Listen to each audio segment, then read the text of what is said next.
welcome. The Chattering Magpie here with you on a Friday afternoon or evening or Saturday morning, depending where you're at. Good May, everybody. I am here joined by a few bookworms. Hello, gang. How are you doing? Hello. Hey. So, I had to push the read along a little bit, back because, I had to push it a little back because I had a dentist appointment, but now I'm back and the numbness has all but worn away. So I am ready to read some Anne of Green Gables. And I'm especially excited because this is the chapter that we have been waiting for. For those of you who are following the anime, it covers the contents of episode 4. Is it 4? No, 3. Is it 3, right? Yes, 3. Wow. I believe it's 3, yes. Yes, 3. All right. So I hope you enjoy reading with us today. Let me just say hello to the peeps on Early Gang. And look at us. We have Trushmak, who actually commented quite a while ago. Happy that YouTube did not delete their message. Hey, Turosh says, I just found out that there's a prequel anime called Before Green Gables from 2009, and it is 39 episodes. Okay, you guys. I know there is some stuff that is known about Anne and her past, but I would like to know, how do you feel in 39 episodes of just misery? Honestly, there couldn't have been much or a lot of brightness or beauty or anything before she went into Green Gables and, she started her new life there with the Cuthberts. Like, I am curious, and I don't want to watch Before Green Gables, but somebody has to do the research, or if you already know, tell us. So, thank you for the tip, Trushmak, and for the additional information which you so kindly provide about where it can be watched. So also we have Little Butterfly, who says, good afternoon, and Butterfly is joining us today to read. Hey, Butterfly. Hello. Great to see you here. I'm glad that you're able to join us because in the past couple of times I think you've been either working or busy, so happy to see you here. And we also have Fuji Petals floating in the river, who's saying hello to you. And Patrick, who is wowers everyone. I think the change might have just screwed everyone's schedule. They were expecting a 1 o'clock live, and I put it on Twitter. So what you're saying is it's your fault. Yeah. It is what it is. Life happens. Sorry. I did announce it on Twitter, and I consider it an announcement that I scheduled the live and put the time not at 1 o'clock but at 4. So that's kind of like its own announcement. So I don't know. So I haven't gone back to listen to the past several episodes that we've recorded, and I'm kind of wondering if anybody's getting tired of me teasing you. Well, I don't know. Why don't you ask them? What do you think, folks? Should I do it some more? I think I should. Please tell him no. All right. TL says, I'm stuck at work, but I don't mind really. TL, darling, we miss you. Says, be nice to just listen along this time. No, it's not nice. You have to join us. I'm going to have to read Marilla now, because we don't have your beautiful voice. Yes.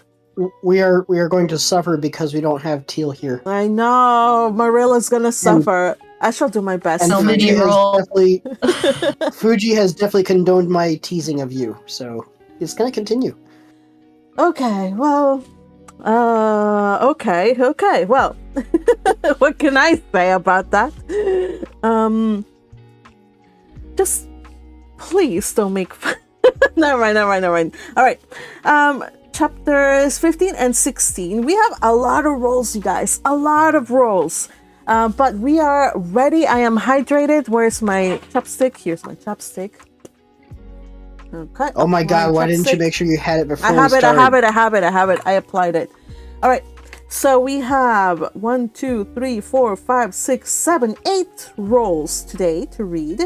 Aren't you guys excited? We're going to be doing chapter 15 and 16, Tempest at a schoolroom teapot, and I believe it is the tea party with disastrous disastrous consequences. It's going to be a blast. I'm glad that you guys are here. And to those of you who aren't able to join us live, I hope you enjoy the replay, the recording, and whatnot. Theo says, I bet you're a 10 times better Marilla. No, because I don't have your pipes, darling, so I don't have the voice to do... I don't know, I think Teal would be great as a audiobook narrator. I'm sorry, Teal. You just really have to look into that. I was just wondering, I mean, why is it that our best readers are so... like, they're so down on themselves for how they read? Yeah, why are you so down on yourself? I don't know what you're talking about. I'm very egotistical about this. By the way, I still miss our World Away read-alongs, you guys. I can't get over them. And for some reason, it's affecting my ability to write my newest fanfic. So send help somebody. But yeah, we had some really good times reading A World Away, you guys. I highly encourage you to go and join the insanity and the fun. And you know, there were some tears shed, I believe. I don't know. I wrote this thing and I cried at some points. Like I had a little tear. I don't know. It might sound egotistical, but there you go. It was fun. So I think if you guys would like to know what she's talking about, you can always check out her second channel. Oh yes, the Carrying Magpie Reads. Please do. Where we did that fan fiction read along. Mm-hmm. It was actually quite enjoyable, and you can enjoy some spectacular performances from the likes of Juicy, Fergie, and Teal, who they definitely prove how good they are at reading. We had lots of excellent readers. We had also Yuki Hime, we had Little Butterfly, we had you, of course. So yeah. Don't put me on that list. Okay, you were not excellent reader. You were just an okay, mediocre reader there. You happy now? Sheesh. All right. Excuse me. How about we get started? So last time that we read was chapter 13 and 14. We had the whole debacle with the amethyst brooch. We had Anne meeting Diana. We had all kinds of good stuff. I can't remember it off the top of my head, but just know that it's all wholesome goodness. And if you have not yet read it or watched those lives, then please do so. Just not now. Just hang around with us. And as we're going to continue to read chapter 15 and 16. Today reading, we have the following people. Just us three, you guys. It's just us three to read 8 rolls. 1, 2, 3. So yeah, just 8 rolls. I love it. 1, 2, 3, 4, 5, 6, 7, 8, 9, 10, 11, 12. All right. Settle down there. Settle down. Today reading, we have Anne is going to be read. Chapter 15 is going to be read by Little Purple Butterfly, and chapter 16 is going to be read by Magpie. Diana is going to be read by Little Butterfly. Gilbert is going to be read by Patrick. Mr. Phillips is going to also be read by Mr. Patrick. Mr. Patrick. Mr. Phillips will be read by Patrick, just Patrick. Mrs. Berry will be read by Little Butterfly. Oh, yes. And we have Ruby Gillis read by Butterfly. Rachel's going to be read by Patrick. And Marilla is going to be read by Magpie. I shall do my best, Teal, to not shame you as I read Marilla. And of course, narrating by Magpie, but you don't need to know about that. You do need to know that today's highlights were brought to you by Haremy and Teal, who continue to be such awesome sports and, you know, doing an excellent job with the highlighting. Thank you, guys. All right, let's get this started. Time to read. Oh my, I lost my place. Oh my, how embarrassing. Here we go. Chapter 15. A Tempest at the Teapot. What a splendid day, said Anne, drawing a long breath. it is good just... Sorry, my screen moved. To be alive on a day like this. I pity the people who aren't born yet for missing it. They may have good days, of course, but they can never have this one, and it's splendider still to have such a lovely way to go to school by it, isn't it? It is a nice than going round by the road. It is so dusty and hot, said Diana practically, peeping into her dinner basket and mentally calculating if the 3 juicy, toothsome raspberry tarts reposing there were divided among 10 girls, how many bites each girl would have. The little girls of Avonlea school always pooled their lunches, and to eat 3 raspberry tarts all alone, or even to share them only with one's best chum, would have forever and ever branded as awful mean the girl who did it.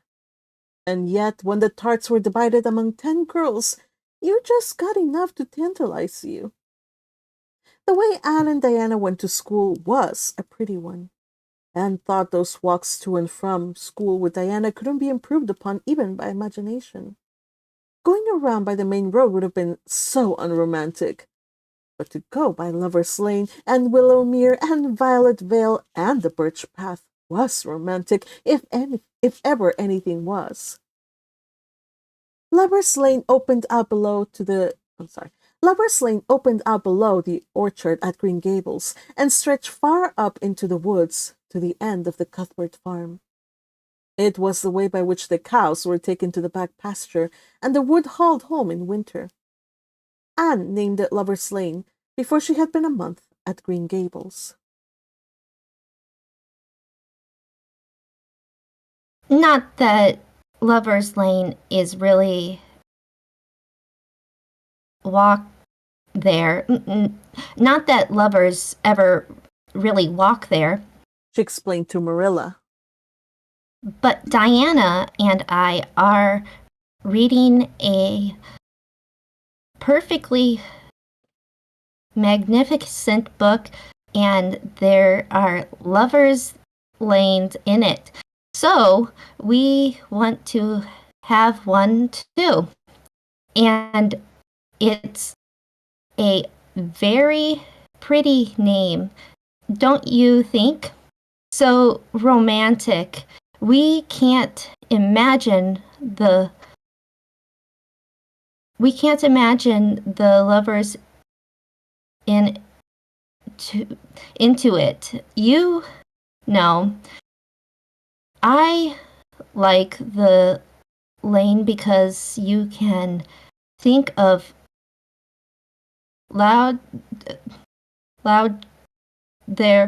think aloud there without people calling you crazy. Anne, starting out alone in the morning, went down Lover's Lane as far as the brook. Here Diana met her, and the 2 little girls went on up the lane under the leafy arch of maples. Maples are such sociable trees, said Anne. They're always rustling and whispering to you. until they came to a rustic bridge.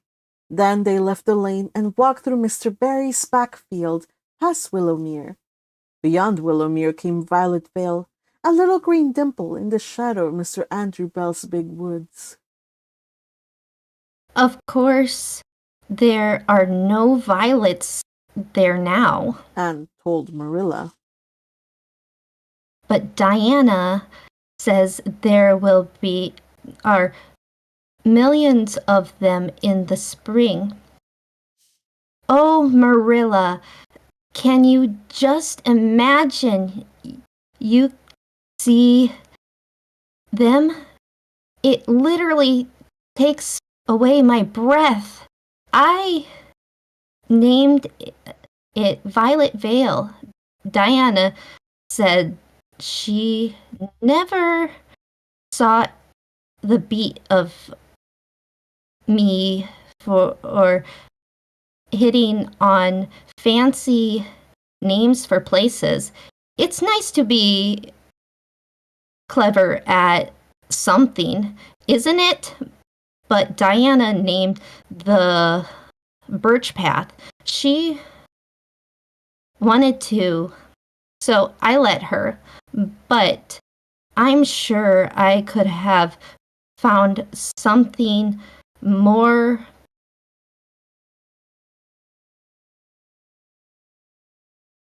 Poetical? thank you. Poetical than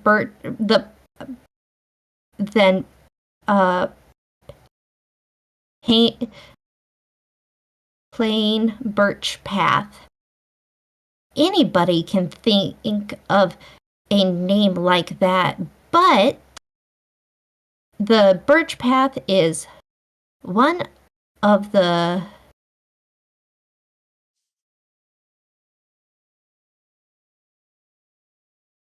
Prettiest? prettiest places in the world, Marilla. It was. Other people besides Anne thought so when they stumbled on it. It was a little narrow, twisting path, winding down over a long hill straight through Mr. Bell's woods, where the light came down, sifted through so many emerald screens that it was as flawless as the heart of a diamond. It was fringed in all its length with slim young birches, white-stemmed and lissom-boughed. Ferns and starflowers and wild lilies of the valley and scarlet tufts of pigeonberries grew thickly along it. And always there was a delightful spiciness in the air, and music of bird calls, and the murmur and laugh of woodwinds in the trees overhead. Now and then you might see a rabbit skipping across the road if you were quiet, which with Anne and Diana happened about once in a blue moon. Down in the valley the path came out to the main road, and then it was just up the spruce hill to the school. The Avonlea school was a whitewashed building, low in the eaves and wide in the windows, furnished inside with comfortable, substantial, old-fashioned desks that opened and shut, and were carved all over their lids with the initials and the hieroglyphics of 3 generations of school children. The schoolhouse was set back from the road, and behind it was a dusky fir wood and a brook where all the children put their bottles of milk in the morning to keep cool and sweet until dinner hour. Marilla had seen Anne start off to school on the first day of September with many secret misgivings. Anne was such an odd girl. How would she get on with the other children? And how on earth would she ever manage to hold her tongue during school hours? Things went better than Marilla feared, however. Anne came home that evening in high spirits. I think I'm going to like school here, she announced. I didn't think much of the master, though. He's all the time curling his mustache and making eyes at Prissy Andrews. Prissy is grown up, you know. She's 16 and she's studying for the entrance exam into Queen's Academy in Charlottetown next year. Tilly Baunter says the master is dead gone on her. She's got a beautiful complexion and curly brown hair, and she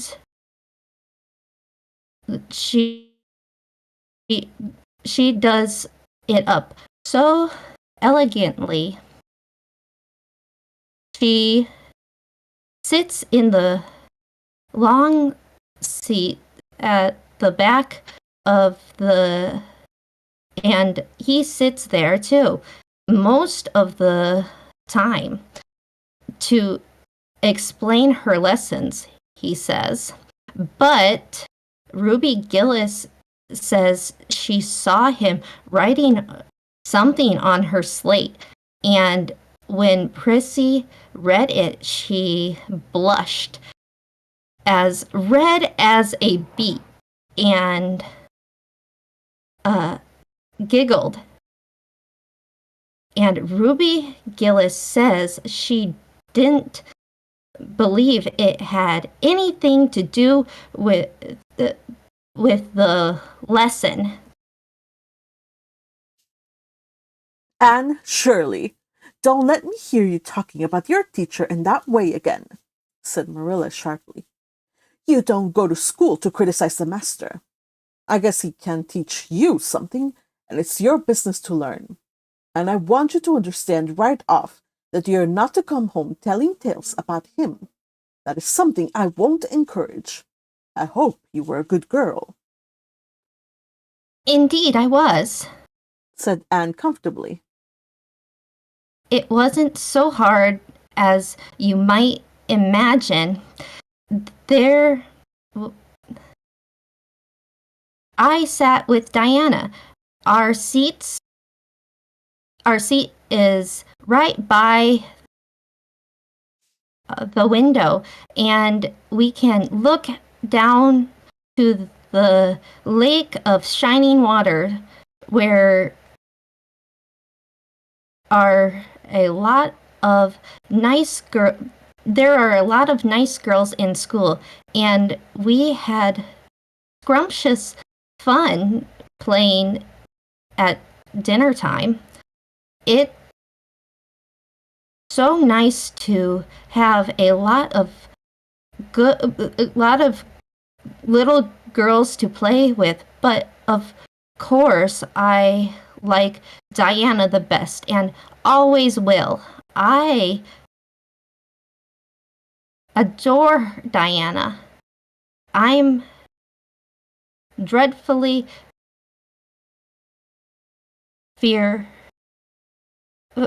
far behind the others. They're all in the 5th book, and I'm only in the 4th.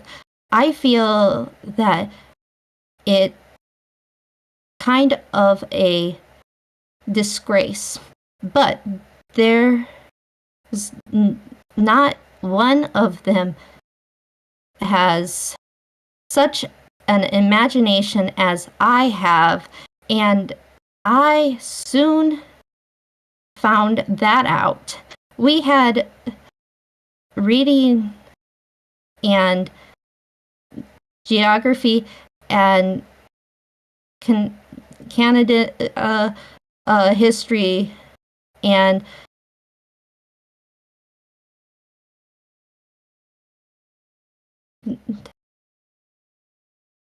Dictation.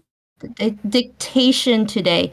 Mr. Phillips said my spelling was disgraceful and held up my slate so that everybody could see it, all marked over.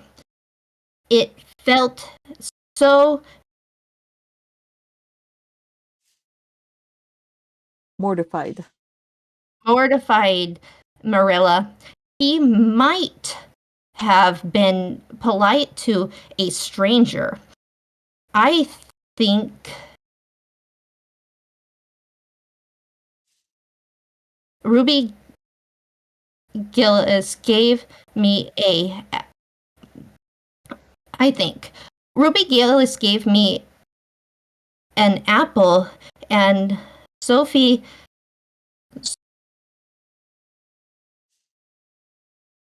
Sloane lent me a lovely pink card with "May I see you home" written on it. I'm to give it back to her tomorrow. And Tilly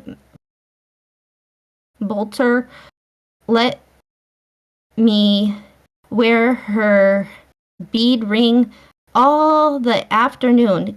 Can I have some of those pearl beads off the old pincushion in the garret to make myself a ring? And oh, Marilla, Jane Andrews told me that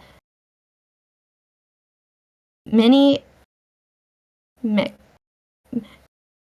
McPherson told her that she heard Prissy Andrews tell Sarah Gillis that I had a very pretty nose.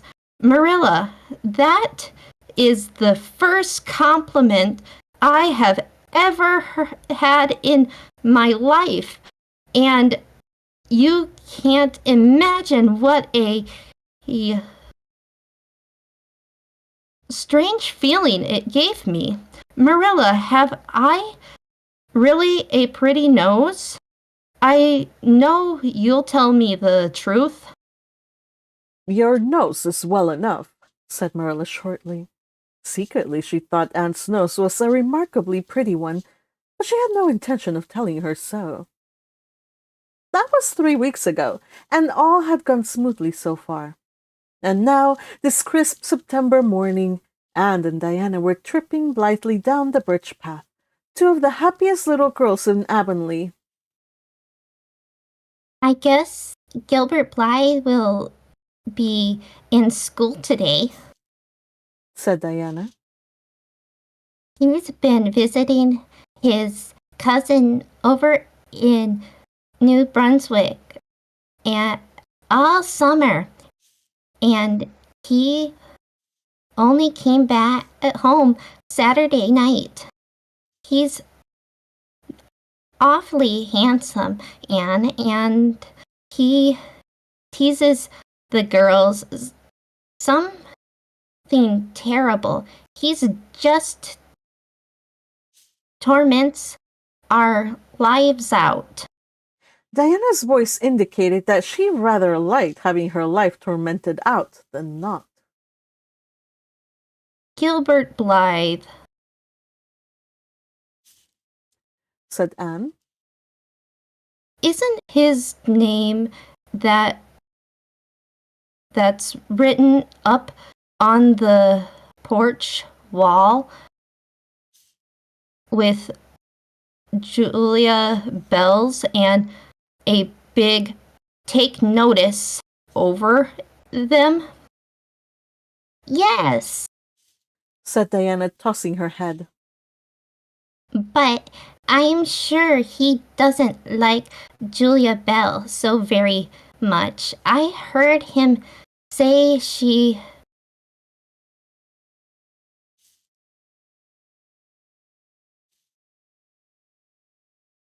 studied the multiplication tables by her freckles.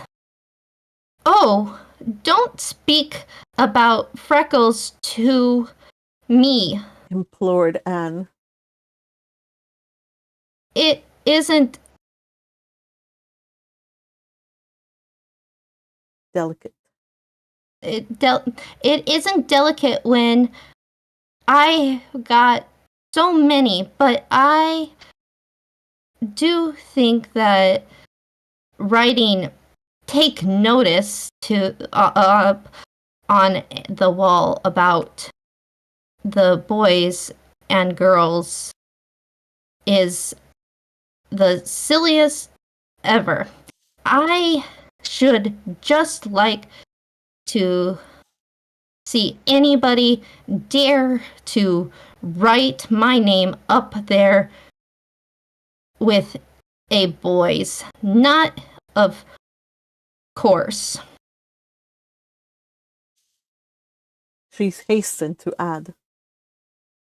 That anybody would. Anne sighed.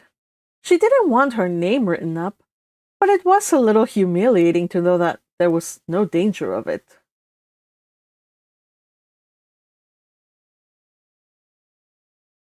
Nothing. Nonsense. Nonsense. Nonsense. Said Diana, whose black eyes and glossy tresses had played such havoc with the hearts of Avonlea schoolboys that her name figured on the porch walls in half a dozen take notices. It's only meant as a joke. And don't you be too sure your name won't ever be written up. Charlie Sloane is dead gone on you. He told his mother mind it's better than being good looking. No, it's not, said Anne, feminine to the core.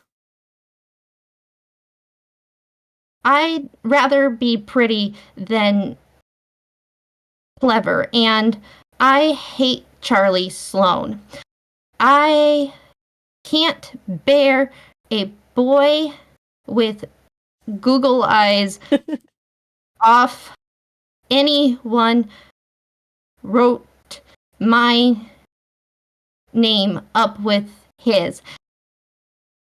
I'd never get over it. Diana Barry. But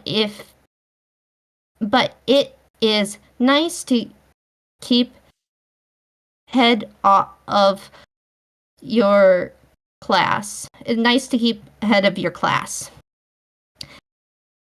You'll have Gilbert in your class after this. Said Diana. And he's used to being ahead of his class. I can tell you, he's only in the 4th book, although he's nearly 14. 4 years ago,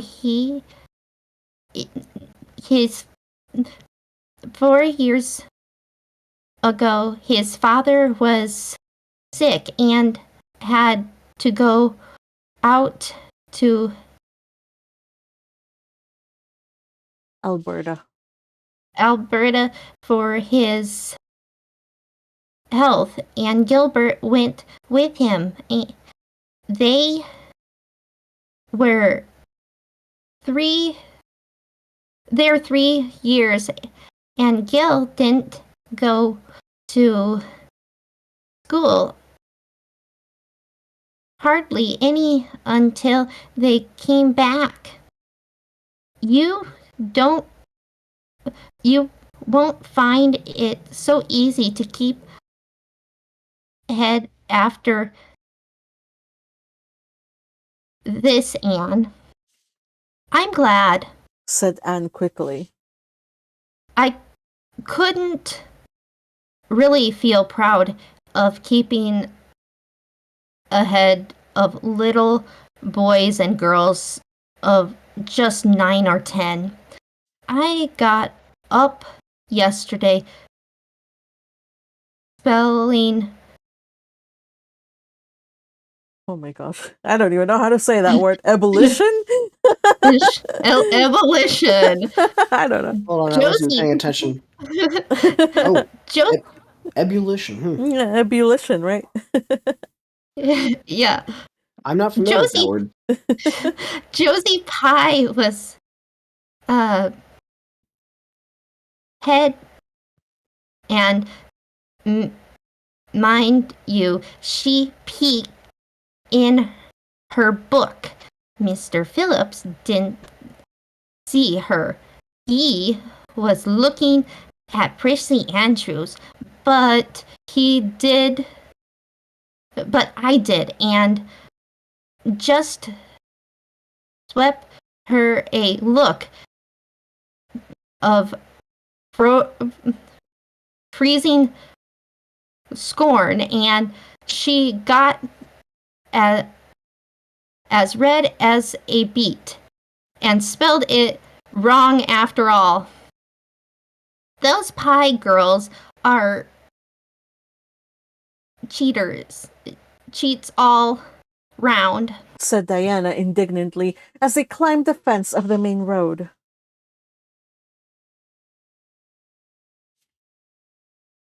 Your Pie actually went and put her milk bucket in my place in the brook yesterday. Did you ever? I didn't speak to her now. When Mr. Phillips was in the back of the room, hearing Prissy Andrews's Latin, Diana whispered to Anne, "That's Gilbert Blythe, sitting right across the aisle from you. Anne, just look at him and see if you don't think he's handsome." Anne looked accordingly. She had a good chance to do so, for this said Gilbert Blythe was absorbed in stealthily pinning the long yellow braid of Ruby Gillis, who sat in front of him, to the back of her seat. He was a tall boy with curly brown hair, roguish hazel eyes, and a mouth twisted into a teasing smile. Presently, Ruby Gillis started to take a sum up to the master. She fell back into her seat with a little shriek, believing that her hair was pulled out by the roots. Everybody looked at her, and Mr. Phillips glared so sternly that Ruby began to cry. Gilbert had whisked the pin out of sight and was studying his history with the soberest face in the world. But when the commotion subsided, he looked at Anne and winked with inexpressible drollery. I think your Gilbert Blythe is handsome, confided Anne to Diana. But I think he very bold. It is good. It isn't good manners to wink at a strange girl. But it was not until the afternoon that things really began to happen. Mr. Phillips was back in the corner explaining a poem in algebra to Prissy Andrews, and the rest of the scholars were doing pretty much as they pleased, eating green apples, whispering, drawing pictures on their slates, and driving crickets harnessed to strings up and down the aisle. Gilbert Blythe was trying to make Anne Shirley look at him, and failing utterly, because Anne was at that moment totally oblivious, not only to the very existence of Gilbert Blythe, but of every other scholar in Avonlea school itself. With her chin propped on her hands and her eyes fixed on the blue glimpse of the lake of shining waters that the west window afforded, she was far away in a gorgeous dreamland, hearing and seeing nothing save her own wonderful visions. Gilbert Blythe wasn't used to putting himself out to make a girl look at him and meeting with failure. She should look at him, that red-haired Shirley girl with the little pointed chin and the big eyes that weren't like any eyes of any other girl in Avonlea school. Gilbert reached across the aisle, picked up the end of Anne's long red braid, held it out at arm's length, and said in a piercing whisper, "Carrots! Carrots!" Then Anne looked at him with a vengeance. She did more than look. She sprang to her feet, her bright fancies fallen into careless ruin, into cureless ruin. She flashed one indignant glance at Gilbert from eyes whose angry sparkle was swiftly quenched in equally angry tears. You mean, hateful boy! She exclaimed passionately. How dare you! And then, thwack! Anne had brought her slate down on Gilbert's head and cracked it, slate, not head, clear across. Avonlea School always enjoyed a scene. This was an especially enjoyable one. Everyone said, "Oh!" in horrified delight. Diana gasped. Ruby Gillis, who was inclined to be hysterical, began to cry. Tommy Sloane let his team of crickets escape him altogether while he stared open-mouthed at the tableau. Mr. Phillips stalked down the aisle and laid his hand heavily on Anne's shoulder. "Anne Shirley, what does this mean?" he said angrily. Anne returned no answer. It was asking too much of flesh and blood to expect her to tell before the whole school that she had been called carrots. Gilbert it was who spoke up stoutly. "It was my fault, Mr. Phillips. I teased her." Mr. Phillips paid no heed to Gilbert. "I am sorry to see a pupil of mine displaying such a temper and such vindictive spirit," he said in a solemn tone, as if the mere fact of being a pupil of his ought to root out all evil passions from the hearts of small, imperfect mortals. "Anne, go and stand on the platform in front of the blackboard for the rest of the afternoon." Anne would have infinitely preferred a whipping to this punishment, under which her sensitive spirit quivered as from a whiplash. With a white, set face she obeyed. Mr. Phillips took a chalk crayon and wrote on the blackboard above her head. "Anne Shirley has a very bad temper. Anne Shirley must learn to control her temper." And then read it aloud so that even the primer class, who couldn't read writing, should understand it. Anne stood there the rest of the afternoon with that legend above her. She did not cry or hang her head. Anger was still too hot in her heart for that, and it sustained her amid all her agony of humiliation. With resentful eyes and passion-red cheeks, she confronted alike Diana's sympathetic gaze and Charlie Sloane's indignant nods and Josie Pye's malicious smiles. As for Gilbert Blythe, she would not even look at him. She would never look at him again. She would never speak to him. When school was dismissed, Anne marched out with her red head held high.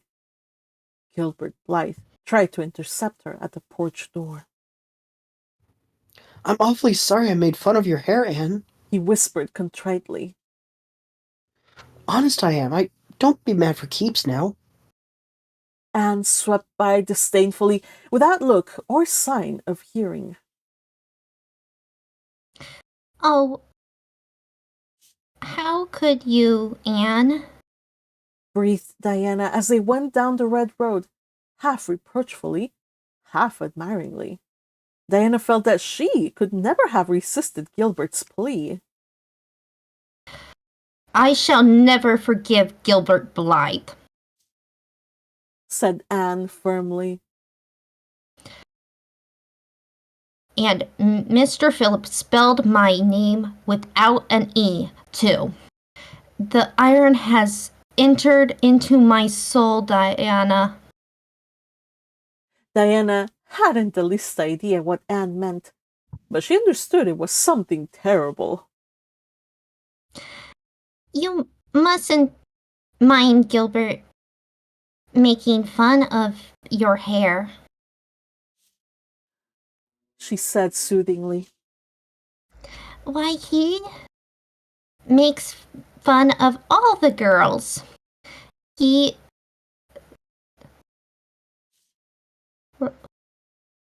Laughs. at mine because it is so black. He called me a crow a dozen times, and I never heard him apologize for anything before either. There is a great deal of difference between being called a crow and being called carrots, said Anne with dignity. Gilbert Blythe has hurt my feelings exceedingly, Diane. It is possible that the matter might have blown over without more excruciation if nothing else had happened. But when things begin to happen, they're apt to keep on. Avonlea scholars often spent noon hour picking gum in Mr. Bell's spruce grove over the hill and across his big pasture field. From there they could keep an eye on Eben Wright's house, where the master boarded. When they saw Mr. Phillips emerging therefrom, they ran for the schoolhouse. But the distance being about 3 times longer than Mr. Wright's lane, they were apt to arrive there late, breathless and gasping, some 3 minutes too late. On the following day, Mr. Phillips was seized with one of his spasmodic fits of reform, and announced before going home to dinner that he should expect to find all the scholars in their seats when he returned. Anyone who came in late would be punished. All the boys and some of the girls went to Mr. Bell's spruce grove as usual, fully intending to stay only long enough to pick a chew. But spruce groves are seductive and yellow nuts of gum beguiling. They picked and loitered and strayed. And as usual, the first thing that recalled them to a sense of the flight of time was Jimmy Glover shouting from the top of a patriarchal old spruce, "Master's comin'!" The girls who were on the ground started first and managed to reach the schoolhouse in time, but without a second to spare. The boys who had to wriggle hastily down from the trees were later. And Anne, who had not been picking gum at all, but was wandering happily in the far end of the grove, waist deep among the bracken, singing softly to herself, with a wreath of rice lilies on her hair as if she were some kind of wild divinity of the shadowy places, was the latest of all. Anne could run like a deer, however. Run she did, with the impish result that she overtook the boys at the door and was swept into the schoolhouse among them, just as Mr. Phillips was in the act of hanging up his hat. Mr. Phillips's brief reforming energy was over. He didn't want the bother of punishing a dozen pupils, but it was necessary to do something to save his word, so he looked about for a scapegoat and found it in Anne, who had dropped into her seat, gasping for breath, with a forgotten lily wreath hanging askew over one ear and giving her a particularly rakish and disheveled appearance. Anne Shirley, since you seem to be so fond of the boys' company, we shall indulge in your taste for it this afternoon, He said sarcastically. Take those flowers out of your hair and sit with Gilbert Blythe. The other boys snickered. Diana, turning pale with pity, plucked the wreath from Anne's hair and squeezed her hand. Anne stared at the master, as if turned to stone. Did you hear what I said, Anne? Queried Mr. Phillips sternly. Yes, sir, Said Anne slowly. but I didn't suppose you really meant it. I assure you I did. Still with the sarcastic inflection which all the children, and Anne especially, hated. It flicked on the raw. Obey me at once. For a moment, Anne looked as if she meant to disobey. Then, realizing that there was no help for it, she rose haughtily, stepped across the aisle, sat down beside Gilbert Blythe, and buried her face on her arms on the desk. Ruby Gillis, who got a glimpse of it as it went down, told the others going home from school that she'd actually never seen anything like it. It was so white with awful little red spots in it. To Anne, this was the end of all things. It was bad enough to be singled out for punishment from among a dozen equally guilty ones. It was worse still to be sent to sit with a boy, but that boy should be Gilbert Blythe was heaping insult on injury to a degree utterly unbearable. Anne felt that she could not bear it, and it would be of no use to try. Her whole being seethed with shame and anger and humiliation. At first, the other scholars looked and whispered and giggled and nudged. But as Anne never lifted her head, and as Gilbert worked fractions as if his whole soul was absorbed in them and them only, they soon returned to their own tasks, and Anne was forgotten. When Mr. Phillips called the history class out, Anne should have gone. But Anne did not move, and Mr. Phillips, who had been writing some verses to Priscilla before he called the class, was thinking about an obstinate rhyme still, and never missed her. Once, when nobody was looking, Gilbert took from his desk a little pink candy heart with a gold motto in it, "You are sweet," and slipped it under the curve of Anne's arm.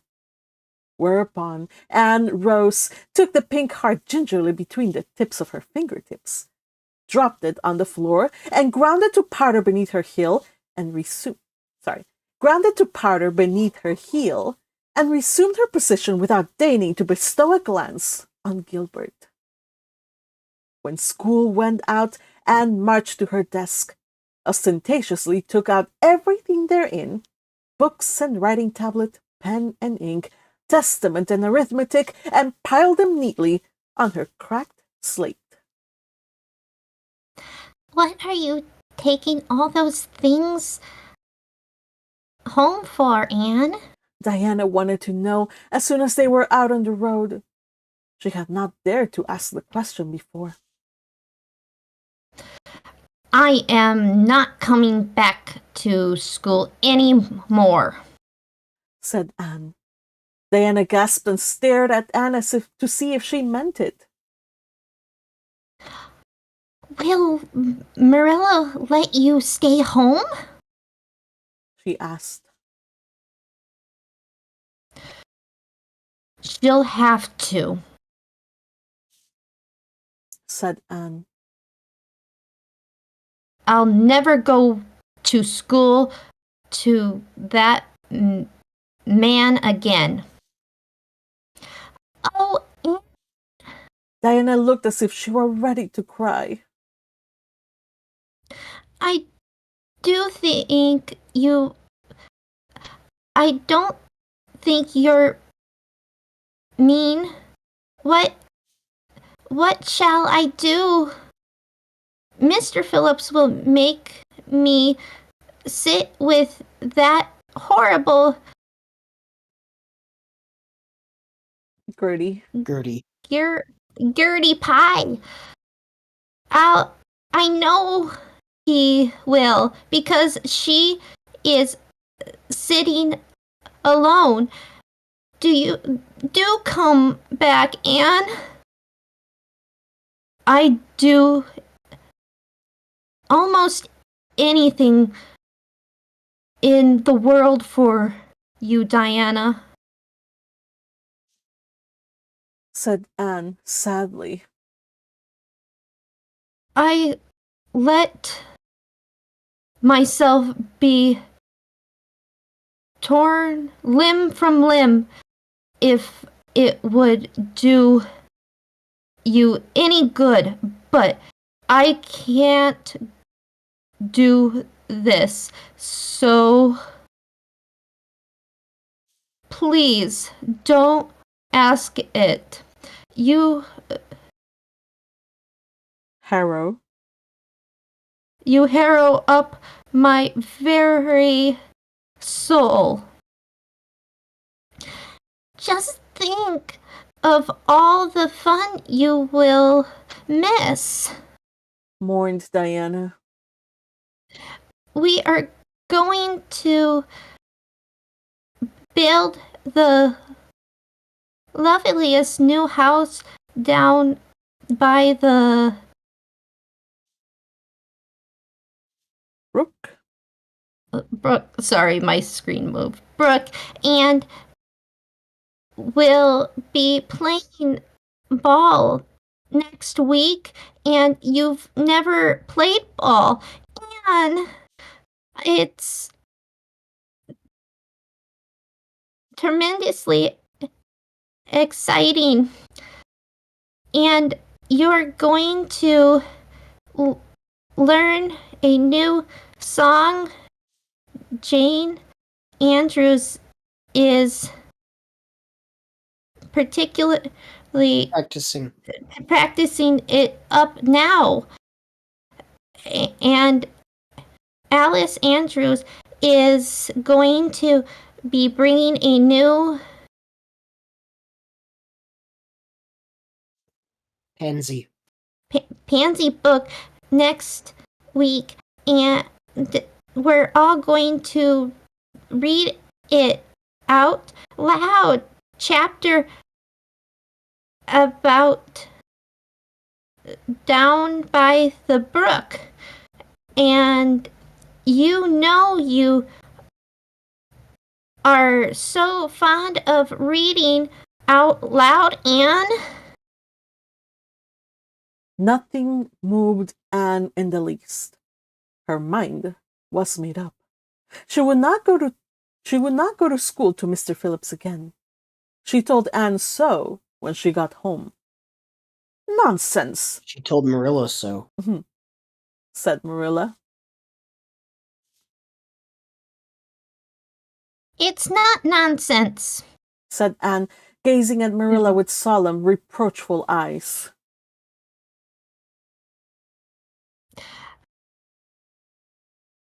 Don't you understand, Marilla? I've been insulted. Insulted fiddlesticks! You'll go to school tomorrow as usual. Oh no! Anne shook her head gently. I'm not going back, Marilla. I'll learn my lessons at home, and I'll be as good as I can, and hold my tongue all the time if it's possible at all, but I will not go back to school, I assure you. Marilla saw something remarkably like unyielding stubbornness looking out of Anne's small face. She understood that she would have trouble in overcoming it, but she resolved wisely to say nothing more just then. I'll run down and see Rachel about it this evening, she thought. There's no use reasoning with Anne now. She's too worked up, and I've an idea she can be awful stubborn if she takes a notion.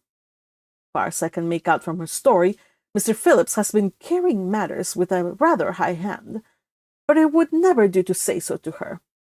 I'll just talk it over with Rachel. She sent 10 children to school, and she ought to know something about it. She'll have heard the story, too, by this time. Marilla found Mrs. Lynde quitting nails as industriously and cheerfully as usual. I suppose you know what I've come about, she said, a little shamefacedly. Mrs. Rachel nodded.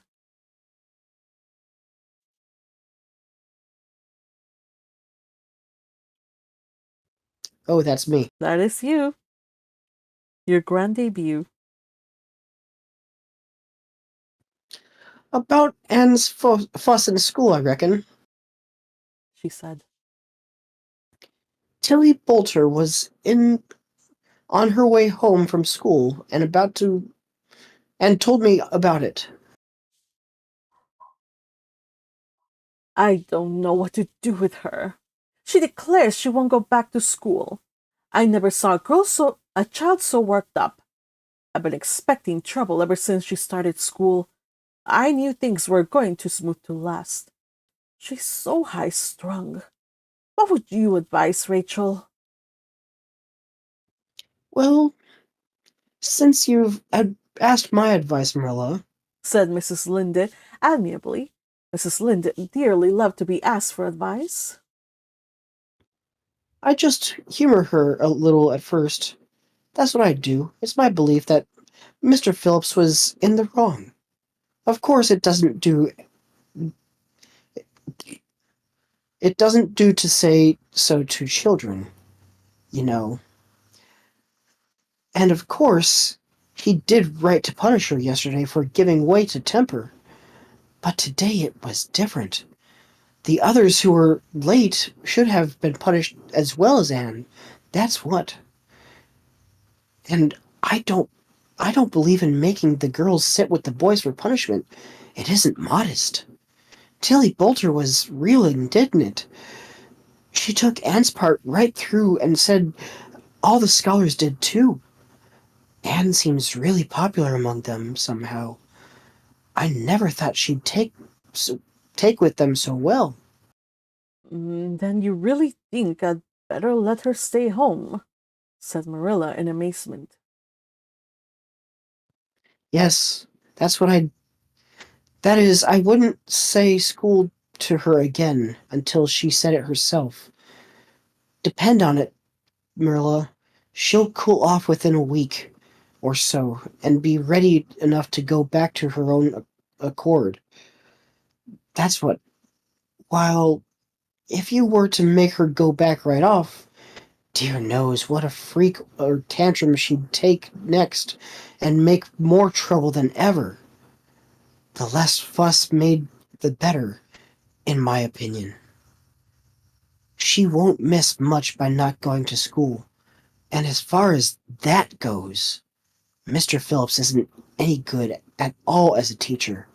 The order he keeps is scandalous, that's what.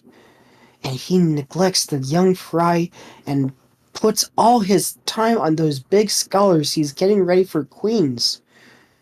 He'd never have got to the school for another year if his uncle hadn't been a trustee. The trustee.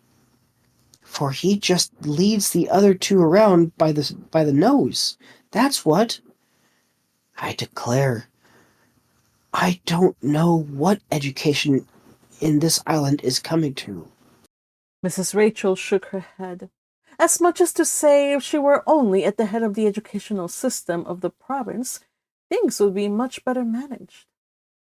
Marilla took Mrs. Rachel's advice, and not another word was said to Anne about going back to school. She learned her lessons at home, did her chores, and played with Diana in the chilly purple autumn twilights. But when she met Gilbert Blythe on the road or encountered him in Sunday school, she passed him by with an icy contempt that was no whit thawed by his evident desire to appease her. Even Diana's efforts as a peacemaker were of no avail. Anne had evidently made up her mind to hate Gilbert Blythe to the end of her life. As much as she hated Gilbert, however, did she love Diana, with all the love of her passionate little heart, equally intense in its likes and dislikes. One evening, Marilla, coming in from the orchard with a basket of apples, found Anne sitting along by the east window in the twilight, crying bitterly. "Whatever's the matter now, Anne?" she asked. It's about Diana, sobbed Anne luxuriously. I love Diana so, Marilla. I can't ever live without her, but I know very well when we grow up that Diana will get married and go away and leave me. And oh, what shall I do? I hate her husband. I just hate him furiously. I've been imagining it all out. The wedding and everything. Diana's dress in snowy garments with a veil and looking as beautiful and regal as a queen. And me, the bridesmaid, with a lovely dress too, and puffed sleeves, but with a breaking heart hid beneath my smiling face, and when bidding Diana goodbye. Here Anne broke down entirely and wept with increasing bitterness. Marilla turned away quickly to hide her twitching face, but it was no use. She collapsed on the nearest chair and burst into such a hearty and unusual peal of laughter that Matthew, crossing the yard outside, halted in amazement. When had he heard Marilla laugh like that before? "Well, Anne Shirley," said Marilla, as soon as she could speak, "if you must borrow trouble, for pity's sake borrow it handier home. I should think you had an imagination, sure enough." End of chapter. She certainly does have an imagination. All right. So it's 5:08. We kind of are over time. So I don't know. I want to read it because I want to kind of keep to the 2 chapter a session. How are you guys doing for time? I'm good. Let's go. Okay. It's fine, yeah. Okay, cool. By the way, welcome to... Besides, I don't have any more reading rules. So Oh, look at you. So let's do this. So in this one, I'm taking the role of Anne. And let's do it. Chapter 16. Diana is invited to tea with tragic results. October was a beautiful month at Green Gables, when the birches in the hollow turned as golden as sunshine, and the maples behind the orchard were royal crimson, and the wild cherry trees along the lane put on the loveliest shades of dark red and bronzy green, while the fields sunned themselves in the aftermaths. Anne revelled in the world of color about her. "Oh, Marilla," she exclaimed one Saturday morning, coming dancing with her arms full of gorgeous boughs. "I'm so glad I live in a world where there are Octobers. It would be terrible if we just skipped from September to November, wouldn't it? Look at these maple branches. Don't they give you a thrill? Several thrills? I'm going to decorate my room with them." "Messy things," said Marilla, whose aesthetic sense was not noticeably developed. "You clutter up your room entirely too much with out-of-door stuff, Anne. Bedrooms were made to sleep in." "Oh, and to dream in too, Marilla. And you know one can dream so much better in a room where there are pretty things. I'm going to put these boughs in the old blue jug and set them on my table." "Mind you, don't drop leaves all over the stairs then." "I'm going on a meeting at the Aid Society at Carmody this afternoon, Anne, and I won't likely be home before dark. You'll have to get Matthew and Jerry their supper, so mind you don't forget to put the tea to draw until you sit down at the table as you did last time." "Oh, it was dreadful of me to forget," said Anne apologetically. "But that was the afternoon I was trying to think of a name for Violet Vale, and it crowded other things out. Matthew was so good. He never scolded a bit. He put the tea down himself and said we could wait a while as well as not. And I told him a very lovely fairy story while we were waiting, so he didn't find the time long at all. It was a beautiful fairy story, Marilla. I forgot the end of it, so I made up the end of it myself. And Matthew said he couldn't tell where the join came in. Matthew would think it all right, Anne, if he took a notion to get up and have dinner in the middle of the night. But you keep your wits about you this time, and, oh, I don't really know if I'm doing this right. It may make you more addle-padded than ever, but you can ask Diana to come over and spend the afternoon with you and have tea here. Oh, Marilla! Anne clasped her hands. How perfectly lovely!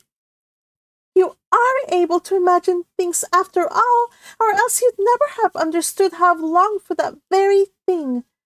It will seem so nice and grown-uppish. No fear of my forgetting to put the table to draw when I have company. Oh, Marilla, can you use a rosebud spray tea set? No, indeed. The rosebud tea set. Well, what next? You know I never use that except for the minister or the aides. You'll put down the old brown tea set.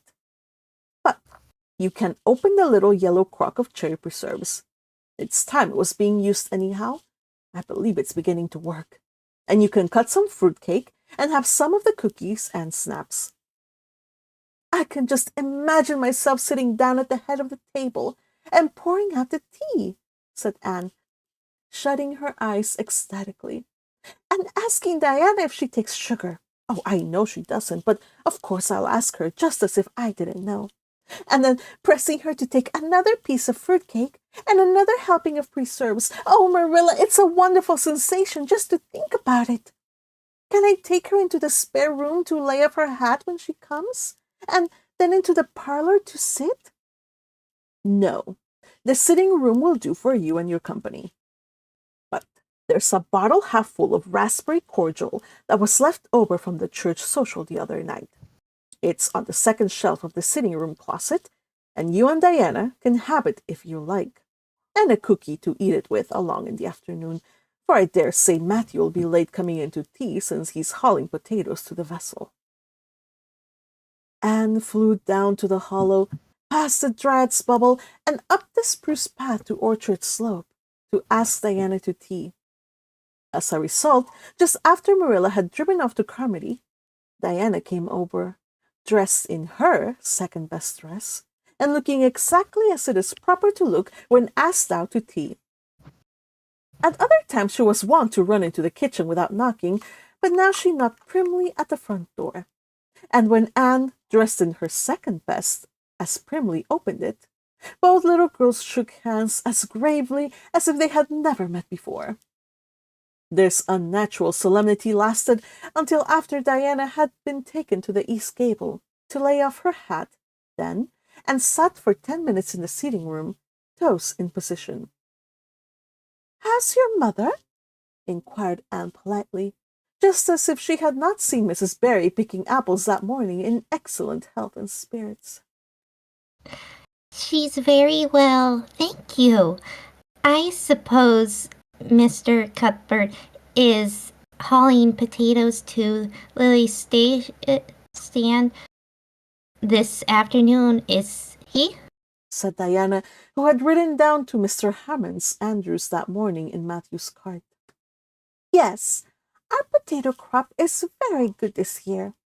I hope your father's crop is good too." It is fairly good, thank you. Have you picked any of your apples yet? "Oh, ever so many," said Anne, forgetting to be dignified and jumping up quickly. "Let's go out to the orchard and get some of the red sweetings, Diana. Marilla says we can have all that are left on the tree.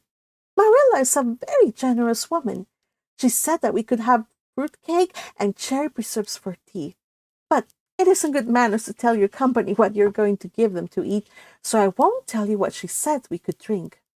Only that it begins with an R and a C, and it's bright red color. Oh, I love bright red drinks, don't you? They taste twice as good as any other color. The orchard, with its great sweeping boughs that bent to the ground with fruit, proved so delightful that the little girl spent most of the afternoon in it, sitting in a grassy corner where the frost had spared the green, and the mellow autumn sunshine lingered warmly, eating apples and talking as hard as they could. Diana had much to tell Anne of what went on in school. She had to sit with Gertie Pye, and she hated it. Gertie squeaked her pencil all the time, and it just made her, Diana's, blood run cold. Ruby Gillis had charmed all her warts away, true as you live, with a magic pebble that old Mary Joe from the creek gave her. You had to rub the warts with the pebble and then throw it away over your left shoulder at the time of the new moon, and all the warts would all go. Charlie Sloane's name was written up with M. White's on the porch wall, and M. White was awful mad about it. Sam Bolsterd had sassed Mr. Phillips in class, and Mr. Phillips whipped him, and Sam's father came down to the school and dared Mr. Phillips to lay a hand on one of his children again. And Mattie Andrews had a new red hood and a blue crossover with tassels on it, and the airs she put on about it were positively sickening. And Lizzie Wright didn't speak to Mammy Wilson because Mammy Wilson's grown-up sister had cut out Lizzie Wright's grown-up sister with her bow. And everybody missed Anne so, and wished she'd come to school again. And Gilbert Blythe... But Anne didn't want to hear about Gilbert Blythe. She jumped up hurriedly and said suppose they go in and have some raspberry cordial. Anne looked on the second shelf from the room pantry. Anne looked on the second shelf of the room pantry, but there was no bottle of raspberry cordial there. Search revealed it away on the top shelf. Anne put it on a tray and set it on the table with a tumbler. Now, please help yourself, Diana, she said politely. I don't believe I'll have any just now. I don't feel as if I wanted any after all those apples. Diana poured herself out a tumblerful, looked at its bright red hue admiringly, then sipped it daintily. This awfully nice raspberry cordial, Anne, she said. I don't know raspberry cordial could be so nice. I'm real glad you like it. Take as much as you want. I'm going to run out and stir the fire up. There are so many responsibilities on a person's mind when they're keeping house, isn't there? When Anne came back from the kitchen, Diana was drinking her second glassful of cordial, and being entreated thereto by Anne, she offered no particular objection to the drinking of a third. The tumblerfuls were generous ones, and the raspberry cordial was certainly very nice. The nicest I've ever drunk, said Diana. It's even so much nicer than Mrs. Lynde's, although she brags of hers so much it doesn't taste a bit like hers. I should think Marilla's raspberry cordial would be probably much nicer than Mrs. Lynde's, said Anne loyally. Marilla is a famous cook. She's trying to teach me to cook, but I assure you, Diana, it is uphill work. There's so little scope for imagination in cookery. You just have to go by the rules. The last time I made a cake, I forgot to put the flour in. Oh, I was thinking the loveliest story about you and me, Diana. I thought you were desperately ill with smallpox, and everybody deserted you. But I went boldly to your bedside and nursed you back to life. And then I took the smallpox and died. And I was buried under those poplar trees in the graveyard, and you planted a rosebush by my grave and watered it with your tears. And you never, never forgot the friend of your youth who sacrificed her life for you. Oh, it was such a pathetic tale, Diana. The tears just rained down over my cheeks while I mixed the cake. But I forgot the flour, and the cake was a dismal failure. Flour is so essential to cakes, you know. Marilla was very cross, and I don't wonder. I'm a great trial to her. She was terribly mortified about the pudding sauce last week. We had a plum pudding for dinner on Tuesday, and there was half the pudding and a pitcher full of sauce left over. Marilla said there was enough for another dinner and told me to set it on the pantry shelf and cover it. I meant to cover it just as much as could be, Diana, but when I carried it in, I was imagining I was a nun. Of course, I'm a Protestant, but I imagined I was Catholic. I was a nun taking the veil to bury a broken heart in cloistered seclusion. And I forgot all about covering the pudding sauce. I thought of it next morning and ran to the pantry, Diana. Fancy, if you can, my extreme horror at finding a mouse drowned in that pudding sauce.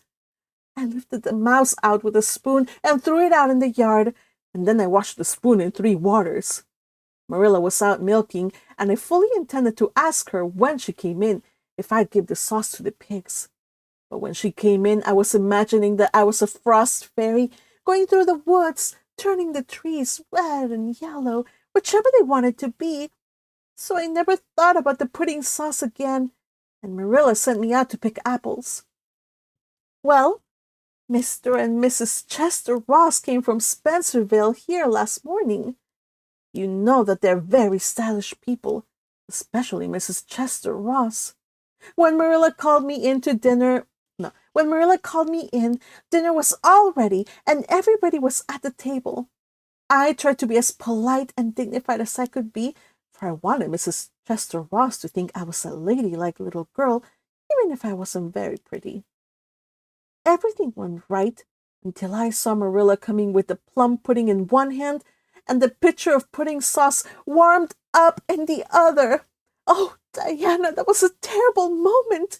I remembered everything, and I just stood up in my place and shrieked out, Marilla, you mustn't use that pudding sauce. There was a mouse drowned on it. I forgot to tell you before. Oh, Diana, I shall never forget that awful moment if I live to be 100.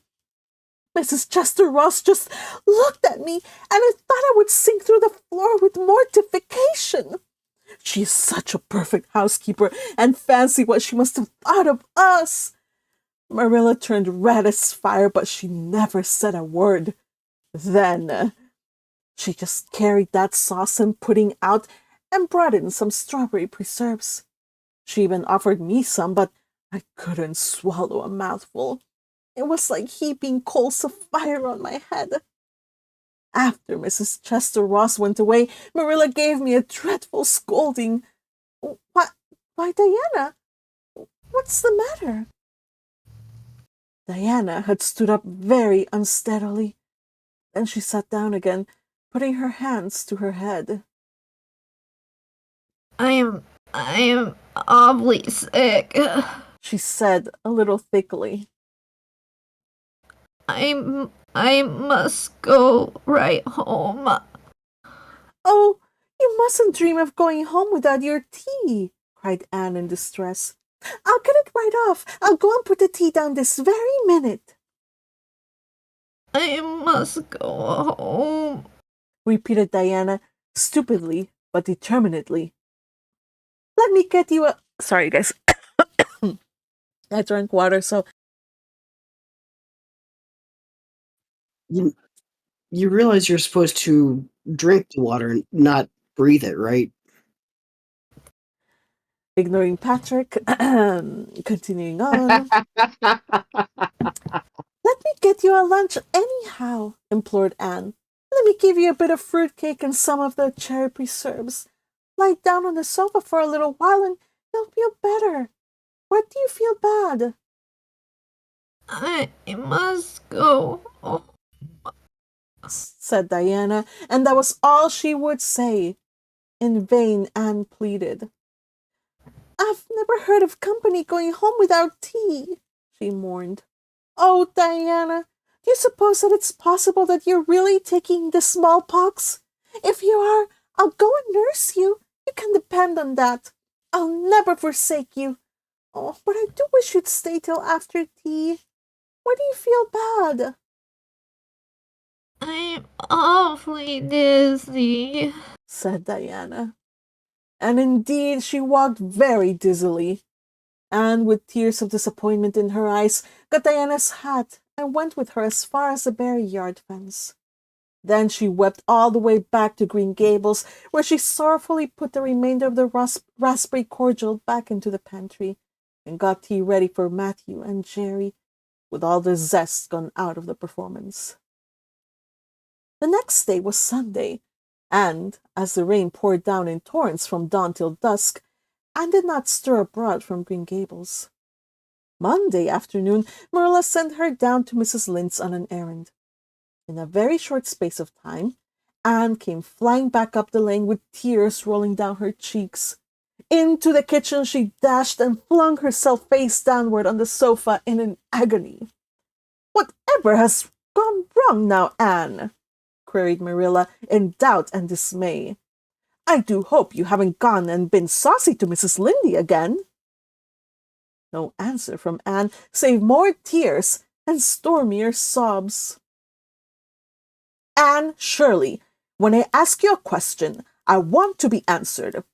Sit right up this minute and tell me what you're crying about." Anne sat up, tragedy personified.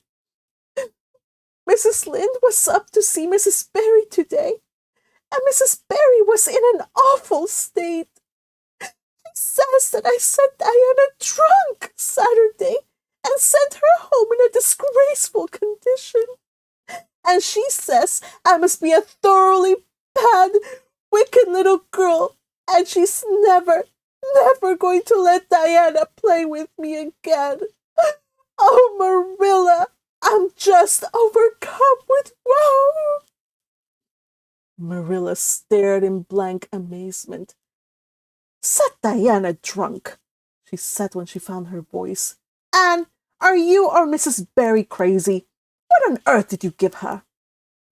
"Not a thing but raspberry cordial. I never thought raspberry cordial could set people drunk, Marilla. Not even if they drank 3 big tumblerfuls as Diana did. Oh, it sounds so like Mrs. Thomas's husband. But I didn't mean to set her drunk." "Drunk fiddlesticks," said Marilla, marching to the sitting-room pantry. There, on the shelf, was a bottle which she at once recognized as one containing some of her 3-year-old homemade currant wine, for which she was celebrated in Avonlea, although certain of the stricter sort, Mrs. Barry among them, disapproved strongly of it. And at the same time, Marilla recollected that she had put the bottle of raspberry cordial down in the cellar instead of the pantry, as she had told Anne. She went back to the kitchen with the wine bottle in her hand. Her face was twitching despite herself. "Anne, you certainly have a genius for getting into trouble. You went and gave Diana currant wine instead of raspberry cordial. Didn't you know the difference yourself?" "I never tasted it," said Anne. "I thought it was the cordial. I meant to be so hospitable. Diana got awfully sick and had to go home. Mrs. Barry told Mrs. Lynde she was simply dead drunk. She just laughed silly-like when her mother asked her what was the matter and went to sleep and slept for hours. Her mother smelled her breath and knew she was drunk. She had a fearful headache all day yesterday. Mrs. Barry is so indignant she will never believe that I did it on purpose. I should think she would better punish Diana for being so greedy as to drink 3 glassfuls of anything. Why, 3 of those big glasses would have made her sick, even if it had only been raspberry cordial. Well, this story will make a nice handle for those folks who are so down on me for making currant wine, although I never made any for 3 years, ever since I found out that the minister didn't approve. I just kept that bottle for sickness. There, child, don't cry. I can't see as you were to blame, although I'm sorry it happened so." "I must cry. My heart is broken. The stars in their courses fight against me, Marilla. Diana and I are parted forever. Oh, Marilla, I little dreamed of this when we first swore our vows of friendship. Don't be foolish, Anne. Mrs. Barry will think better of it when she finds you're not to blame. I suppose she thinks you've done it all for a silly joke or something of that sort. You'd best go up this evening and tell her how it was. My courage fails me at the thought of facing Diana's injured mother. I wish you'd go, Marilla. You're so much more dignified than I am. Likely she'd listen to you quicker than to me. Well, I will, said Marilla, reflecting that it would probably be the wiser course. Now don't cry any more, Anne. It will be all right. Marilla had changed her mind about it being all right by the time she got back from Orchard Slope. Anne was watching for her coming and flew to the porch door to meet her. Oh, Marilla, I know by your face that it's been no use. Mrs. Barry won't forgive me? Mrs. Barry, indeed. Of all the unreasonable women I ever saw, she's the worst. I told her it was all a mistake, and you weren't to blame, but she just simply didn't believe me. And she rubbed it well in about my currant wine and how I'd always said it wouldn't have the least effect on anybody. I just told her plainly that currant wine wasn't meant to be drunk 3 tumblerfuls at a time, and that if I had a child I had to do with, was so greedy, I'd sober her up with a right good spanking. Marilla whisked into the kitchen, grievously disturbed, leaving a very much distracted little soul in the porch behind her. Presently, Anne stepped out bareheaded into the chill autumn dusk. Very determinedly and steadily she took her way down through the clover field, over the log bridge, and up through the spruce grove, lighted by a pale little moon hanging low over the western woods. Mrs. Barry, coming to the door in answer to a timid knock, found the white-lipped, eager-eyed supplicant on the doorstep. Her face hardened. Mrs. Barry was a woman of strong prejudices and dislikes, and her anger was of the cold, sullen sort, which is always hardest to overcome. To do her justice, she really believed Anne had made Diana drunk out of sheer malice prepense, and she was honestly anxious to preserve her little daughter from the contamination of further intimacy with such a child. What do you want? She said stiffly. Anne clasped her little hands. Oh, Mrs. Barry, please forgive me. I didn't mean to intoxicate Diana. How could I? Just imagine if you were a poor little orphan girl that kind people had adopted, and you had just one bosom friend in all the world. Do you think you could intoxicate her on purpose? I thought it was only raspberry cordial. I was firmly convinced it was raspberry cordial. Oh, please don't say that you won't let Diana play with me anymore. If you do, it will cover my life with a dark cloud of woe. This speech would have softened good Mrs. Lynde's heart in a twinkling, but it had no effect on Mrs. Barry except to irritate her still more. She was suspicious of Anne's big words and dramatic gestures, and imagined that the child was making fun of her. So she said coldly and cruelly, I don't think you are a fit little girl for Diana to associate with. You'd better go home and behave yourself. Anne's lips quivered. Won't you let me see Diana just once to say farewell? She implored.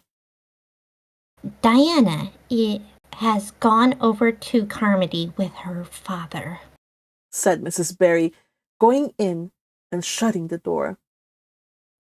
Anne went back to Green Gables, calm with despair.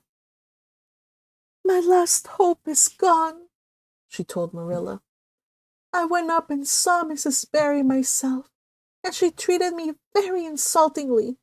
Marilla, I do not think she's a well-bred woman. There's nothing more to do except to pray, and I haven't much hope that that'll do much good because, Marilla, I do not believe God himself can do very much with such an obstinate person as Mrs. Barry. Anne, you shouldn't say such things, rebuked Marilla, striving to overcome that unholy tendency to laughter, which she was dismayed to find growing upon her. And indeed, when she told the whole story to Matthew that night, she did laugh heartily over Anne's tribulations. But when she slipped into the east gable before going to bed and found that Anne had cried herself to sleep, But when she slipped into the east gable before going to bed and found that Anne had cried herself to sleep, an unaccustomed softness crept into her face. Poor little soul, she murmured, lifting a loose curl of hair from the child's tear-stained face. Then she bent down and kissed the flushed cheek on the pillow. End of chapter.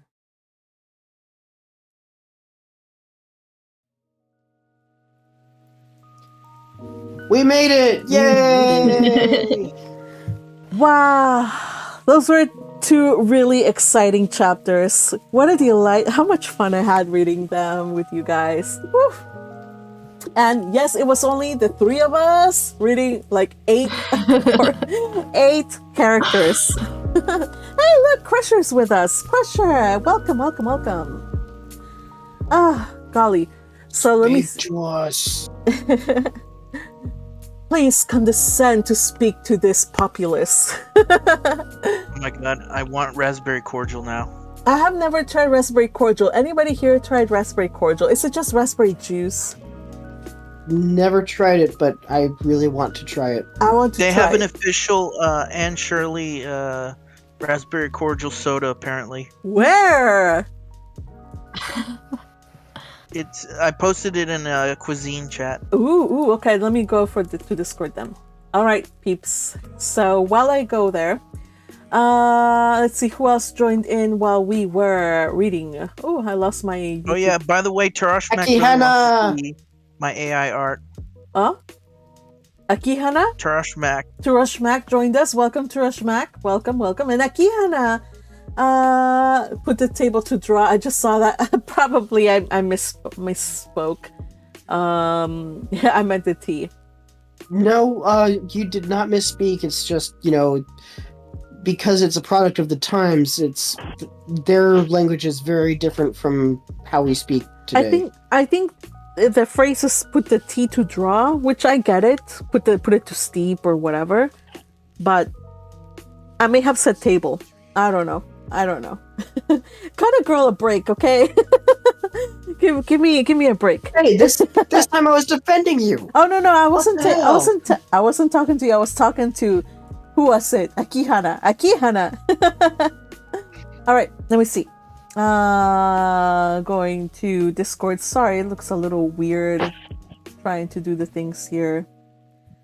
So what are we looking for on Discord again?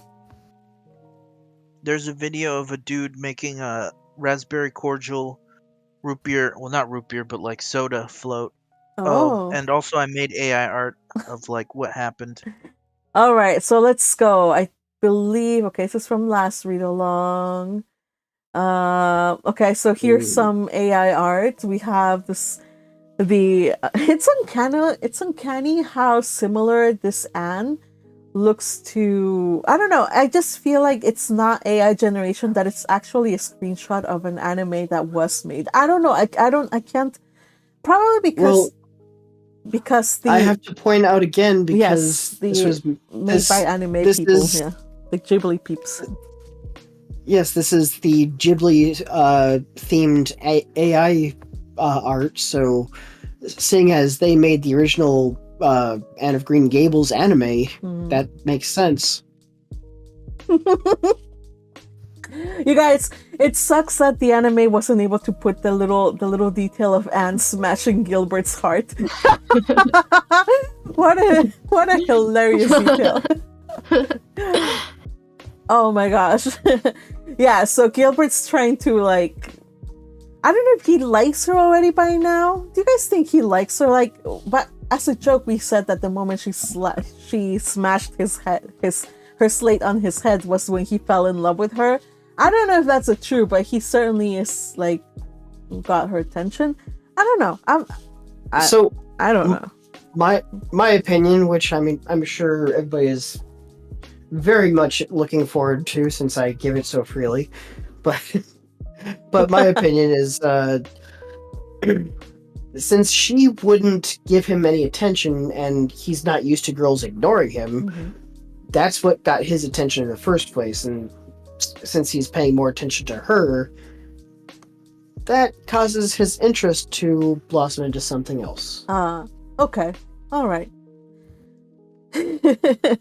Yeah, I think the book also says it right here, like Gilbert Blythe was not used to having to beg for a girl's attention. Like he was like, I will make her look at me. Like he was just, trying to, I guess his manly pride demanded that she, fawn over him, but sadly it backfired. He didn't know who he was dealing with. Turush Max says, in case you didn't see my earlier comment to Chattering Magpie, there is a prequel anime called Before Green Gables from 2009, 39 episodes. Yes, we did see your comment. It didn't get it well. When we started the stream, it was there. But I did read. By the time he joined us, his comment was gone. Oh, I see. That must have happened. Well, don't worry. At the start of the stream, I did read and I did acknowledge your comment, and we talked about that. And so yeah, to all of you who are interested in kind of like the story of before Anne came to Green Gables, now you know. Thank you for the information, Turoshmak. Akihana, by the way, Akihana says she can't talk, but I'm happy that you're here with us. Akihana says, I have a feeling that Gil by now is one of those boys who would tease the girls they like. I think he teases all the girls. He was known for just teasing all the girls, though. I don't know, you guys. I don't know, like people say, cause I can't be sure because I didn't have brothers or male cousins, and I wasn't about to ask my male friends about this. But is it true that it's a rule, kind of like almost for certain, that if a guy teases a girl or pokes fun at her, it's probably because he likes her? It's very likely it's because he likes her, especially like when they're like kind of middle school age children. I was gonna say when we're younger, that's typically... Yeah, maybe grade school. Grade like school. Okay. Elementary school. Okay. But what about grade school? I want to know because I have a theory about something that happened when I was in middle school. Maybe in elementary school, possibly. Okay. Not sure about middle school. Okay. Probably Okay. still in middle school. Yeah, okay. So I was just dealing with the stupid... Okay. Because somebody said, like, oh, I bet he just liked you when I was getting bullied in middle school. And I was like, I don't think so. So, yeah, I'm pretty sure, like, it doesn't... There's a line drawn after middle school. I don't think it's because of that. I think it's just plain old bullying. So, people, that's to say that that's not a good way to handle your feelings. So if you have children, please tell the little boys to handle their emotions better. Okay? Teasing girls is not ideal. It's not good. So what she's saying right now is she doesn't believe that I like her since I tease her all the time. When did we go from that? We're talking about little boys and little girls, children. We are old people, Patrick. By the way, I don't know if you guys know, but we are millennials, old millennials. So, all of you millennials in the house. Whoa! Why you gotta tell people that? Just because. Even though I've told them before. Yeah. So yeah. Oh, we got more memes. Little purple butterfly. Woohoo! Yes. Oh yeah. By the way, this is straight from the adaptation. And says, hold on, let me just center it. By the way, we watched this adaptation the other day on the Discord server. You guys should have been with us. I actually invited non-members to join us, but oh well. Let's see. Yeah, none of you joined us. What the hell? Yeah, I know, right? Thank goodness I don't have delusions of grandeur, otherwise it would have felt pretty bad. Anyway, says, what Mr. Phillips says, you share a seat with Lady Hannelore. Oh, thank you. Lady Hannelore is my bookworm friend. Oh yes, this is where where Mr. Phillips Mr. Phillips assigned her seat. It's Mr. Patrick to you. No, this is where Mr. Phillips assigned Diana as her seatmate. So, yes, this was nice. Also, second one, friendship says, Hannelore and Rosamine's friendship. I heard before that you were kind of a strange girl, Rosamine, but I have a feeling we're going to get along really well. Aw. Yes, I love beautiful, wholesome friendship, you guys, and we get so much of it in this adaptation, in this book. Thank you for the memes and the generations. By the way, what is this? Behold anime. This is also from Crusher. I don't know. It kind of feels wrong to see Anne in the mini skirt. I don't know. Might just be me. Or, seeing up her skirt. I don't know. But also, she looks like the Wendy's girl, right? Yeah. I mean, Crusher did say exactly that. Oh, I didn't see that. Oh, yeah, I just read it. Yep. Sorry, I can't read all your comments. Sheesh. All right. But then we also have peeps on Pippi Longstocking. I've heard of that. I haven't read that. Is that something I should look into? Was that a book? Huh. Sounds familiar. It does sound familiar. Pippi Longstockings. Huh. All right. So, any thoughts about the chapter? I think we covered it a lot already. We've covered it. Basically, the events of these two chapters we had. Of course, the meeting with Gilbert. Any thoughts about the differences between the anime and the book?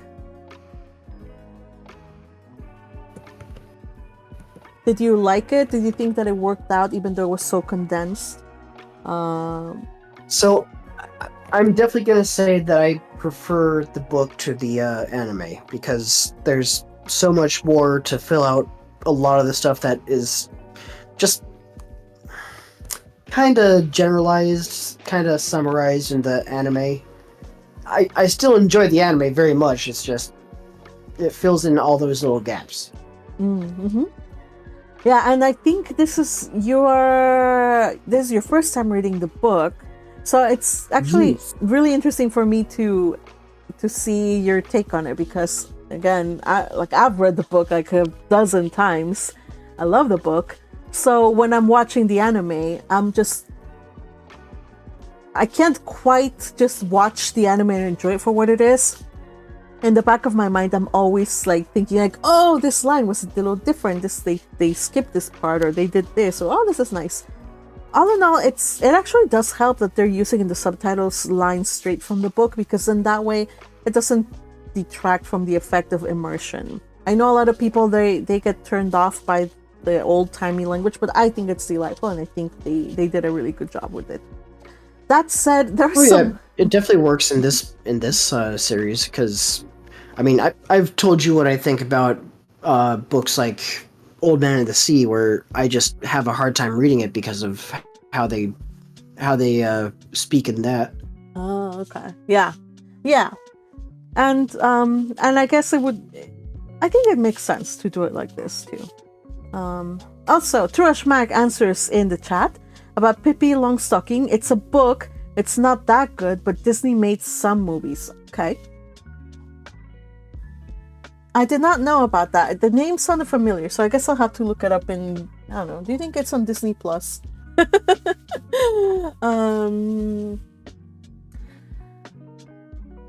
see. Also, I think Akihana shared that she has made ginger beer before. Ooh. Ginger beer is good. I've seen people online share recipes. I like ginger beer. But I've never braved it. I've never braved it before, so I don't know. So, when you drink ginger beer, you gotta be careful because you know how ginger, it's sweet, but it's also spicy? Huh? Sorry. I'm sure that too. But you know how while it is sweet, ginger is also spicy, right? Yes. I like that. I really Yeah. like that. So some people can be overwhelmed by that. Just want to put that out as a warning, because it can be very surprising, especially if you use very fresh ginger. Mhm. Ginger beer is the same thing as Canada Dry, right? That's ginger ale, Oh. not quite the same, What's but the difference? I'm yeah. sorry, you guys. I don't even know now. Like, wait a minute. All this time I've been thinking I've been drinking ginger beer, but it's ginger ale? Huh. Oh, well, I guess I have to Google some stuff up. All right. I know. It's not the same thing. Thank you for enlightening me. But yeah, I have seen that they have, like, when you make ginger beer, you have to every so often, like, uncap it or remove the cork, because otherwise it'll explode. Yeah, we'll definitely keep that in mind if I ever try to do it. Akihana says Yeah, I never had it. Oh. Akihana says Canada Dry to me is really more of a soda than anything alcoholic. Yeah, I'm sure it's not meant to be alcoholic. It shouldn't be alcoholics. I've drunk it before and I don't drink alcohol, so yeah, it's not, it's safe for kids. Now if only Diana had maybe drunk some of that, then she wouldn't have been in such a scrape. And then Akihana says you're supposed to make ginger bug first, yes, and then ginger beer, kind of like your starter, yes? Pretty much. Yeah. Okay. All right, folks. I believe I've had a lot of fun, but I think it's time for me to let you guys go. I'm gonna go have some dinner and then enjoy the rest of my weekend, I guess. I hope you guys join us for Wednesday, where we pick up from the aftermath of this terrible situation. Of course, if you watch the anime, you know that all's well that ends well. But if you haven't, either way, even if you have already watched the anime, just come and join us. It'll be loads of fun. And if you want to read along with us, take a whack at reading, I don't know, Marilla or Matthew or Anne or any of these characters. Feel free to join me on the server, the Chattering Magpie server. It's invitation only, but you can access it if you become a member. If you join, hit that join button or whatever. Yeah. Yes, like, subscribe, join, and support your magpie. Yes, thank you. We would love to have you here. By the way, I have one more AI art. Look at you. If you want to see it. Someone is really enjoying her raspberry cordial. Let me see. Let me change it. Oh, look at that. Oh, poor Diane. I highly suggest you guys go and watch also the adaptation, the live action adaptation. This scene was freaking hilarious. I always laugh so hard in this scene because you know that whole monologue where Anne is having like, yes, I imagined that you had smallpox and you were dying and I went to save you and then I died and you wept at my graveside. Well, while all that's happening, you get like Diana's drinking herself silly. It's hilarious. You have to go and watch it. It's a 1985 version of Anne of Green Gables.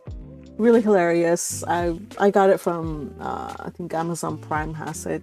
I think you have to pay for it. I had to pay for it, but maybe it's somewhere in YouTube you can find it, maybe, or at least a clip. All right, you guys. Trashback points out that she's a two-fisted drinker. Yeah, there's supposed to be. Okay, so those are 3 tumblerfuls, Crusher. She has a sake cup here. So she just drinks it out of the bottle for the 3rd time. She should, right? All right, you guys. We end. Such a greedy girl. I know, a greedy girl. Let's end for today. I had a blast. I hope you guys enjoyed it too. We'll see you on Wednesday. Thank you, gang, for reading. Again, credits.